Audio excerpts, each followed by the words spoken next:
Hello, my loves, and happy now. It's so lovely to have you joining me, and I'm trusting that you're going to be able to hear me okay. There is currently a storm whirling around outside of this room that I'm in. So I am trusting that it is going to go smoothly. And even if it doesn't, that is actually also imperfection. And that's something I wanted to talk about a little bit. So I wanted to talk about the idea of being high vibrational and then manifesting what we desire. I know that for many years I had a belief that when I was in a high vibrational frequency, I would easily and effortlessly attract what it is that I wanted. And I believed that if I was in like a lower vibrational frequency, I wouldn't be attracting what I wanted. In fact, I'd be attracting the opposite of what I wanted. And that's actually not true.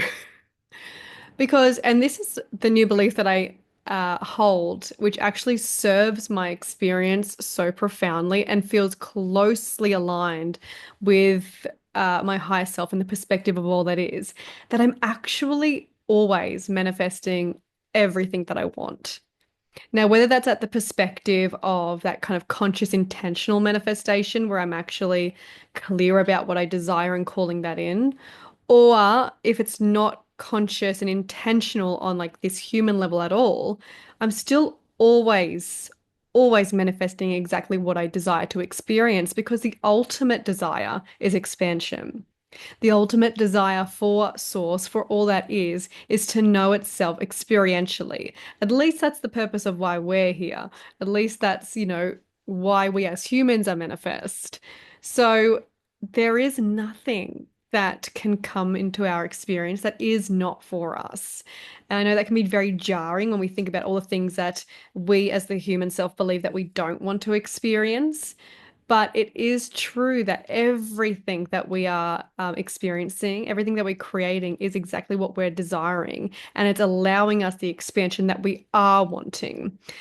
For example, if you say that I desire more clarity, then you're going to attract experiences that ask you or that call you into clarity, not from a place of like something will happen, you'll be like, oh, clarity.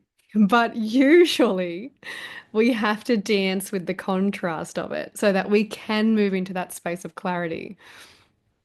Or not even that. Usually, we have to dance with an experience of sometimes discomfort, but an experience that stretches us to come to clarity of what we actually want or who we actually are or what we actually know to be true for ourselves. And I know that for me personally, I believed that when I was in a high vibrational state, that I would only be able to experience what the human self wanted. And a perfect example of that is when I became unwell once, when I was in a high vibrational state. Now, it sounds funny to even say because I definitely believe that you only experience sickness or dis-ease when you are in a low vibrational state. I don't believe that to be true at all. I know that sickness and dis-ease actually serves and it serves a multitude of purposes. And yes, it also can be true that when you're in a low vibrational state, you experience sickness and disease, but it's not always true. And a perfect example of that was one time when I think my firstborn, it was with my firstborn, and I was in this beautiful space where I was feeling incredible. And that feeling, that like knowingness where everything just feels elated. Um, and it's not just elation, but it can also be deep peace and deep, the feeling when you're just like, and it just feels like bliss. It's like that. So that can be part of your clarity or part of your insight into your vibrational frequency is how you feel. And I was in this space of deep peace, deep bliss, deep elation. I felt amazing. And then I got mastitis. And it was so funny because I definitely used to be a person who, if I would get sick or unwell, or something would happen that, again, that human mind, that identity didn't want to happen, I would get very much like, why is this happening? What have I done? Like, what, like that kind of woe is me story. And like, that like curse you universe. Like it would be that.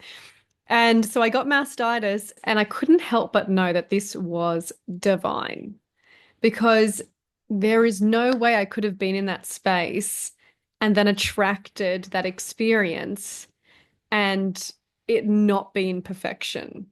There was no way I could question that.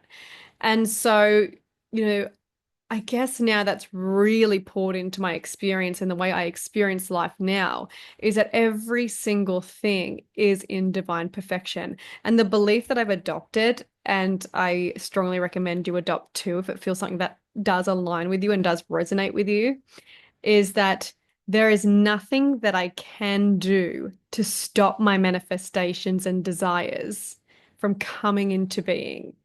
There is nothing that I can do to stop my desires from manifesting in form. It is inevitable. There is nothing I can even do to stop it. Because when you have that deep faith and that deep trust in the universe, that everything you experience is in divine perfection, even the things that we believe that we don't want and that are uncomfortable and that make us feel ways we don't want to feel, there is an invitation in that. There is expansion in that. And ultimately, we are getting what we want. If you have a desire to experience more presence or to experience deep patience and faith, then you are probably attracting an experience that is going to slow you down and make you pause so that you do have the opportunity to be present, so that you do have the opportunity to be patient and practice faith. So it is important to be intentional where we can about what we are desiring to experience, about what we are desiring, but also knowing that whatever moves through you is what you are desiring. One of my favorite teachings of, so Jessie Herman, I'm going to mention her heaps on this channel because she is a huge inspiration to me and a dear friend and mentor. And her work, channeling Vagrian, is just profound. So if you haven't already seen any of her content, I highly recommend that you go and check it out because it is incredible. One of the things she says, or that Vagrian says, is that, your desires are not yours. You do not create them. They are actually, they are like essentially birthed through you. It's the universe pouring through you. It's your higher self pouring through you. And the way that you desire to be experienced, or the way that the universe desires to experience you.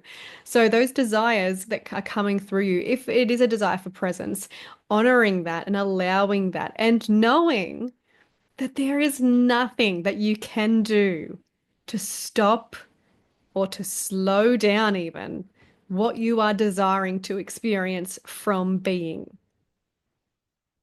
There is nothing you can do. And I want to sit with that for a moment. So if you'll join me, I want you to close your eyes if you're able to. If not, just keep listening and take a deep breath in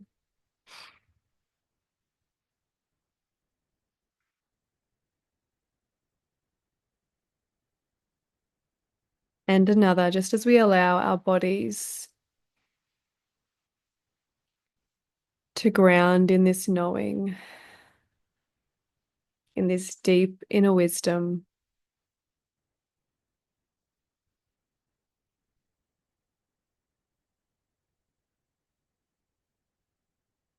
And you may like to repeat what I say, whether in your head or out loud.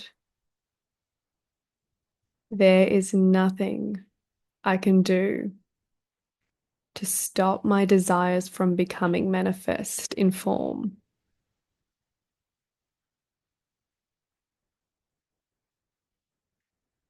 The fulfillment of my desires is inevitable.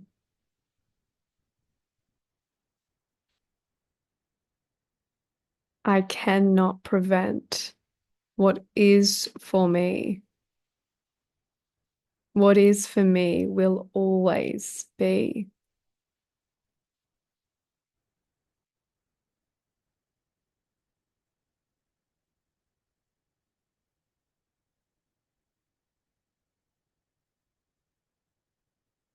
My desires are consistently becoming manifest in form.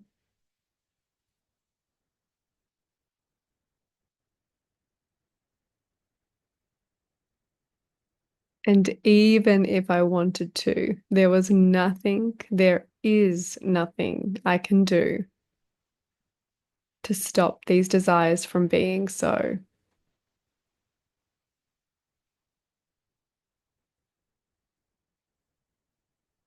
And I want you to take 3 more deep breaths here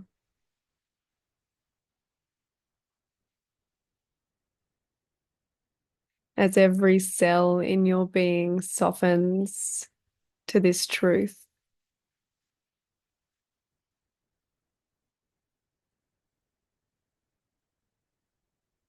And when you're ready, you can slowly open your eyes. But I hope that you take this with you into your next now and into each now that you find yourself in, that everything that is unfolding for you is the greatest gift and is exactly what you are wanting. And that everything that you are wanting, everything that from that highest self perspective you are desiring to experience will be so. And with that, I give you all my love, always, in all ways.